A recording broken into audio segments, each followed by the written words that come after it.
Hey guys, JJ back here. This time I'm going to chat on Mets versus the Marlins. Line opens at Mets minus 125. Okay, so we grabbed the first one with the Yanks. I told you in the video. I expected Guardy, Judge, Stanton to be 1, 2, 3, and I did expect Albies to be sitting for the Braves. I also told you I expected to not going to be sharp and the Braves Wilson to struggle facing his first real lineup of the spring. Now and they won 7-4, by the way. Now, the Yanks could have lost there, but to me, it wouldn't have mattered. I had the game capped at minus 165. We were getting minus 125. Price hunting is really what you need to be doing in baseball.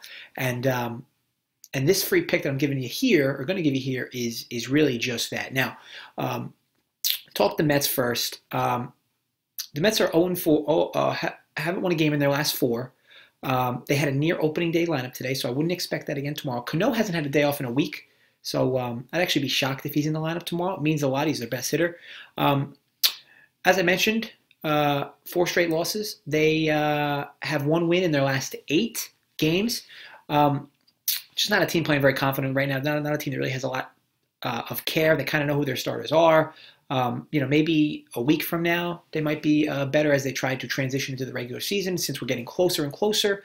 But right now, this team is just not playing well. Their arms aren't throwing well. Their bats aren't hitting well. Overall, that's why they're on this little bit of a skid. Now, the Marlins on the other side have 10 straight wins. This team is the hottest team in the spring right now. Team hasn't lost since March 7th. As I mentioned, in baseball, streaks are something you have to follow. Think about it. If you jump on a team during a 5-game winning streak, and let's say they lose, you've lost what? You've lost 1 bet, right? And that's it. Then you go back to whatever you were doing, or make other bets, whatever. But if you bet them on that 5-game winning streak, and then they go to 6, and you say, you know what, I'm just going to keep riding this, and they go to 7, and 8, and 9, 10, 11, 13, 14, 15. Think about how many bets you had. I mean, you practically need a wheelbarrow for the sports books to pay you in. Look, this Marlins team has plenty of guys playing for jobs.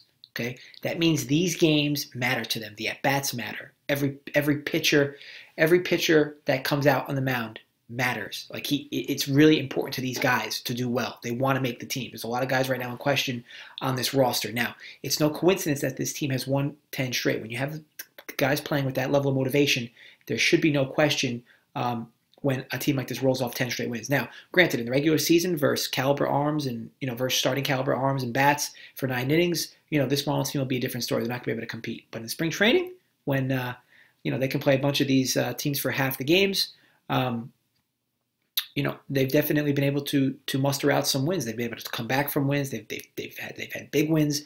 I would anticipate a near opening day lineup from them here as well.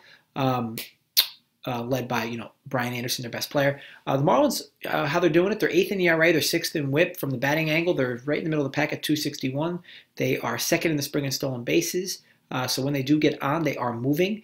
Now, they started out very slow, but ultimately they've been playing really well, and their numbers have bolstered because of it. To be clear, though, teams in baseball are never due. You need to get this fallacy out of your head. I don't know if people you've spoken to have ever heard them speak like this in baseball. We're like, oh, this team's lost 5 in a row. They're due for a win. Or this team's won 9 in a row. Let me fade them here. It doesn't really work like that in baseball. Baseball is a streaky sport. The only thing that is due every year are your taxes. Don't buy into this teams are due bullshit. Look, the Marlins could definitely lose here, but here's what we're getting. We're getting plus 105 for a team that's won 10 straight. They're playing a team that's lost 4 straight. They have a team filled with motivated guys that every at-bat to them matters. Every guy that a pitcher throws to matters. Basically, these guys want to keep this winning streak going, and they're playing confident baseball all around. They're doing the little things. They're moving runners over. They're hitting sac flies, things that you just don't see in spring training. But again, this team's not going to be very good during the regular season. It doesn't matter.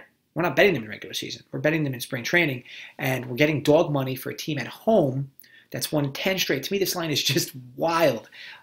So, again, when we talk value, I have this line capped at about minus 125 in favor of the Marlins. Instead, we're getting plus 105 because of the public bias of the Marlins. And, it's just not fair. They've won 10 straight. Let's ride that streak out.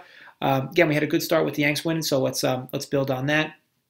Want to thank you guys for watching. If you enjoyed the video, please subscribe. And if you liked it, make sure you give it a thumbs up. Going to be giving you some more free plays in the spring, and obviously as we go into baseball, I'm going to talk some daily fantasy sports as well. Any questions you have on some games for tomorrow in the spring, I could definitely give you my leans or my thoughts on them.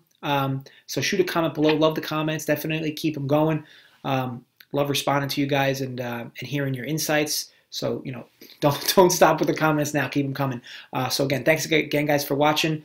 Stay tuned for the next video.